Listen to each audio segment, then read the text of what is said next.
மிதுனத்திற்கு இந்த குருவுடைய அதிசாரம், சனியின் வக்ர நிலை 2026 இது 3ம் எப்படி இருக்க போகுது அப்படிங்கிறத பார்த்துருவோம்.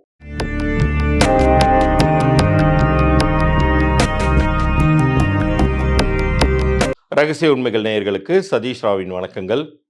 இது ரொம்ப அடுத்த ஒரு 6 மாதங்களுக்கான உங்களுக்கான ஒரு முக்கிய பதிவாக இருக்க போகுது. உங்க லைஃபே இப்போ ஒரு டிரான்சிஷனை நோக்கி போயிட்டு இருக்கு. அது படுகுழியிலிருந்து ஏற்றத்தை நோக்கி இருக்கலாம். அல்லது ஏற்றத்திலிருந்து எந்தெந்த இடங்கள்ல நீங்க ஜாக்கிரதையா இருக்கணும் அப்படிங்கிறதாக இருக்கலாம். அத பத்தி தான் இந்த பகுதியில நம்ம பேசப் போறோம். ஏன்னா, உங்களுக்கு இப்ப அடுத்து 2026 புத்தாண்டை நம்ம நெருங்கிக் கொண்டிருக்கக்கூடிய இந்த காலகட்டத்தில, இப்ப சொச்சம் இருக்கக்கூடிய நாட்கள், புத்தாண்டு பிறந்ததற்கு பிறகு இருக்கக்கூடிய அந்த முதல் 3 மாதங்கள் எப்படி இருக்கும் அப்படிங்கிற ஒரு ஐடியா உங்களுக்கு இதுல கிடைச்சிரும். இதுல குரு அ ஏற்கனவே அதிசாரமாகி, இப்போ ஒரு பலன் தந்துகிட்டு இருக்காரு. சனி வக்ரம் அடைஞ்சு, வக்ர நிவர்த்தி அடைஞ்சிருக்காரு. இது 2026ல என்ன மாதிரியான ஒரு பேட்டர்ன உருவாக்கப் போகுது அப்படிங்கிறத பத்தியெல்லாம் தெளிவாக இந்த பகுதியில புரிந்து கொள்ளப் போகிறீர்கள். இதுல என்ன விதமான நல்ல பலன்களை நீங்கள் எதிர்பார்க்கலாம்? எதுல கவனமாக இருக்கணும்ங்கிறத பத்தியெல்லாம் நான் சொல்லப் போறேன். வாழ்நாள் முழுமைக்குமே நீங்க நல்லா இருக்கணும். உங்களுடைய லைஃப் சக்சஸ்ஃபுல்லா இருக்கணும் அப்படின்னா என்ன பண்ணணும்? அப்படிங்கிறதுக்கான ஒரு சில குறிப்புகளையும் நான் இந்த பகுதியின் இறுதியில சொல்லப் போறேன். முக்கியமாக நம்ம நேயர்களுக்காக சொல்றேன். இலவச எண்கணித பலன்கள் நான் உங்களுக்கு தருவதாக இருக்கிறேன். எண்கணித பலன்கள் அப்படின்னா நியூமராலஜி. ஸோ உங்களுடைய லைஃப் லாங்குக்கும் இந்த கிரகநிலைகள் எப்படி இருந்தாலும் எனக்கு சக்சஸ்ஃபுல்லா இருக்கணும் சார் லைஃப் அப்படின்னு நீங்க கேட்டீங்கன்னா, அதற்கு என்ன செய்யணும் அப்படிங்கிறத பத்தி இந்த பகுதியின் இறுதியில சொல்லப் போறேன். அது பொது பலன்களே. உங்க பிறந்த தேதிக்கும், உங்க கூட்டு எண்ணிற்கும் பெயர் சரியாக அமைஞ்சிருக்கா? உங்க பிறந்த தேதிக்கும், கூட்டு எண்ணிற்கும் வியாபார பெயர் சரியா அமைஞ்சிருக்கா? அப்படி அமையலன்னா என்ன செய்தால் உங்க லைஃப் மேன்மை அடையும்? சிரமத்திலிருந்து வெற்றி அடையும்? கடனிலிருந்து செல்வம் செல்வம் சேரும் அப்படிங்கிறத பத்தியெல்லாம் இந்த பகுதியின் இறுதியில சொல்றேன். வாங்க இப்ப பகுதிக்குள்ளார போலாம். மிக கவனமாக பார்க்கும் பொழுது குரு அதிசாரமாக 2ஆம் வீட்டிற்கு சென்று பலன் தந்து கொண்டிருப்பது உங்களுக்கு ஏற்றம் மிகுந்த ஒரு சூழ்நிலையை உருவாக்குங்க. தனஸ்தானம், வாக்குஸ்தானம், குடும்பஸ்தானம் அப்படிங்கிறது எல்லாமே ஒரு மிகப்பெரிய ஒரு ராஜ யோகங்களை உருவாக்கக்கூடியது. இந்த காலகட்டத்தில உங்களுடைய காசு, பணம் அப்படிங்கிறது உங்களுக்கு அதிகமாக சேரும். ஸோ எல்லா நேரங்கள்லயும் ஒரு மனிதனுக்கு வாய்ப்பு கிடைப்பதில்ல. நீங்க உங்களுடைய அன்றாட வாழ்க்கையிலே பாருங்களேன், ஜெயித்த மனிதர்களே பாருங்களேன். அவங்க லைஃப் லாங்குக்கும் ஆரம்பத்திலேருந்து கடைசி வரைக்கும் அதே பிரில்லியன்ஸோடயா இருக்காங்க. இந்த சமீபத்தில கூட தக் லைஃப்ன்னு ஒரு படம் வந்துச்சு. எல்லாரும் என்ன சொன்னாங்க? அப்பா! இது மாரி ஒரு காம்பினேஷன் 40 வருஷம் கழிச்சு ஒண்ணு சேர்றாங்க. அப்படியே பிரிச்சு பறக்க விட போறாங்கன்னாங்க. என்ன ஆச்சுங்கிறத பார்த்தோம். அதே பிரில்லியன்ஸ் இருக்க முடியறதில்ல. அதே மாஸ்டர் பீஸ கிரியேட் பண்ண முடியறதில்ல. ஒரு சில காலகட்டங்கள்ல அது கிடைக்குது இல்லையா? அது மாதிரியான ஒரு நல்ல காலகட்டம். இப்ப நீங்க பீக் பெர்ஃபார்மரா இருக்கலாம். இதே நிலை மறுபடியும் உங்களுக்கு வாய்க்குமா அப்படின்னு கேட்டா, மறுபடியும் ஒரு 12 வருஷம் நீங்கலாம் காத்துட்டு இருக்கிற மாரி ஆயிடும். ஸோ இந்த காலகட்டத்தை மிக சரியாக பயன்படுத்திக் கொள்ளுங்கள். அதே மாதிரி சனியின் நிலை அப்படிங்கிறது 10ஆம் வீட்டில் இருக்கிறார். 10ஆம் வீடு அப்படிங்கிறது தொழில் ஸ்தானம். இந்த தொழில் ஸ்தானத்தில் இருக்கக்கூடிய சனி எப்போதுமே தொழிலில் ஆ காசு பணத்தில கை வைக்க மாட்டார். ஆனா கடன் வாங்க வைப்பாரு. கடன் வாங்க வச்சு உங்களை உழைக்க வைப்பார். உங்களுடைய இன்வெஸ்ட்மென்ட்க்கு தகுந்த வெற்றிகளை கண்டிப்பாக தருவார். சரி 2026க்குள்ளார இப்ப நான் என்டர் ஆவுறேன் சார். அப்பயும் இதே நல்லதெல்லாம் உங்களுக்கு கிடைக்குமா? அப்படின்னு நீங்க கேட்டீங்கன்னா, 2026ல் இப்ப இந்த குரு அதிசாரமாக முன்னோக்கி போனது டிசம்பர்லயே திரும்பி வந்துருவார். டிசம்பர் 5லயே மறுபடியும் 1ஆம் வீட்டிற்கு வந்துருவார். ஆனா, இப்ப இந்த கொஞ்ச காலம் அவர் காமிச்சது ஒரு ட்ரைலர் தான். இப்ப இந்த குரு உங்களுக்கு மறுபடியும் ஏப்ரலுக்கு பிறகு 2026ல் முற்பலன்களாக நெறைய நல்ல பலன்களை நீங்கள் சந்திக்கப் போகிறீர்கள். குருவின் அ இயல்பு நிலையே உங்களுக்கு அந்த ஒரு 2ஆம் வீட்டில் நிற்பதனால், தனம், வாக்கு, குடும்பஸ்தானம் அப்படிங்கிறது புனிதமடைகிறது.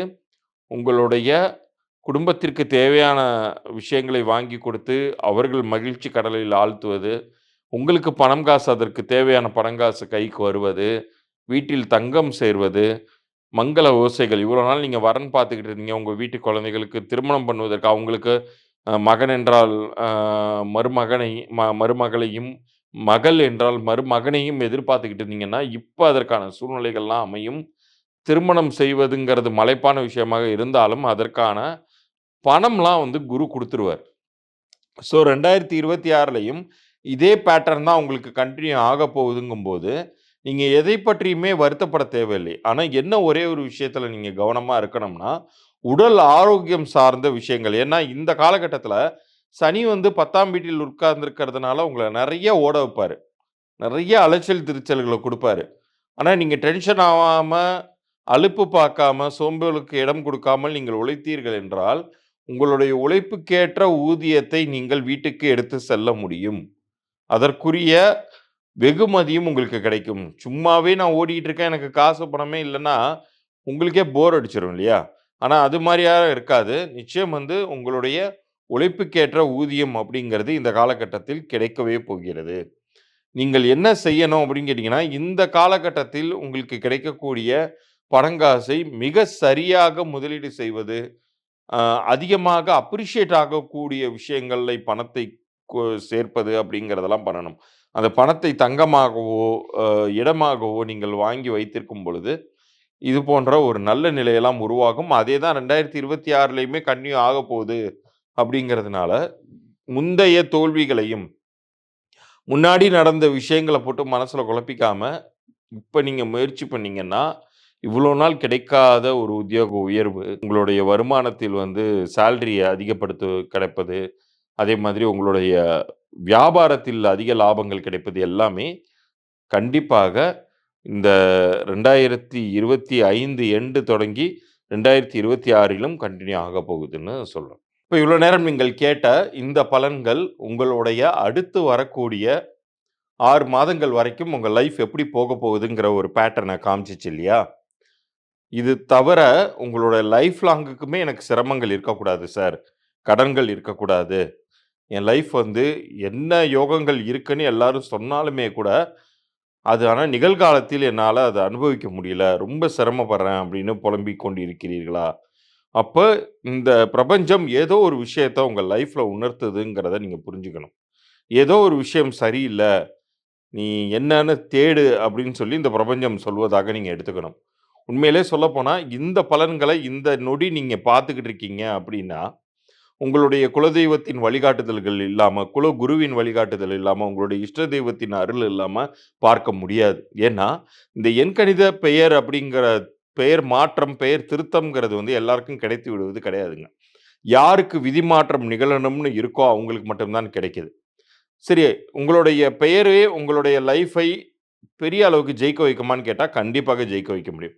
ஏன்னா, சுற்றிக் கொண்டிருக்கக்கூடிய கிரக நிலைகளை நம்மளால மாற்ற முடியாது. கிரகங்கள புடிச்சு, எனக்கு சாதகமா தான் நீ சுத்தணும் அப்படின்னு சொல்லி நம்மளால இழுத்து பிடிக்க முடியாது. ஸோ, அது வேலைய அது செய்துகிட்டே இருக்கட்டும். அதாவது உங்களுடைய வாழ்க்கையில நீங்க பாலைவனத்தில தான் நடந்து போகணும்ங்கிறத விதி இருந்தாலும், உங்களுக்கு இந்த எண்கணித பெயர் அப்படிங்கிறது ஒரு பெரிய ஒரு கொடையையும், ஒட்டகத்தையும், போதுமான அளவு குடிநீரையும் குடுக்கும். ஸோ நீங்க இயல்பாகவே நீங்க கடந்து வந்துடலாம் அந்த சிரமமான காலத்த. நல்ல காலத்துல உங்களுக்கு காசு, பணமே இன்னும் அதிகமாக சேர்த்துக் கொள்ளலாம். இது நிகழ்காலத்தில் சர்வ நிச்சயமாக நடக்கக்கூடிய ஒன்று. ஸோ தற்போது உங்களுக்கு அமைஞ்சிருக்கக்கூடிய பெயர் என்ன விதமான பலன்களை உங்களுக்கு குடுத்துக்கிட்டு இருக்கு? அது உங்களுக்கு அதிர்ஷ்டகரமானதாக இருக்குதா? அதே மாரி உங்களுடைய பிறந்த தேதியோடைய அமைப்பு என்ன? கூட்டுத்தொகையின் அமைப்பு என்ன?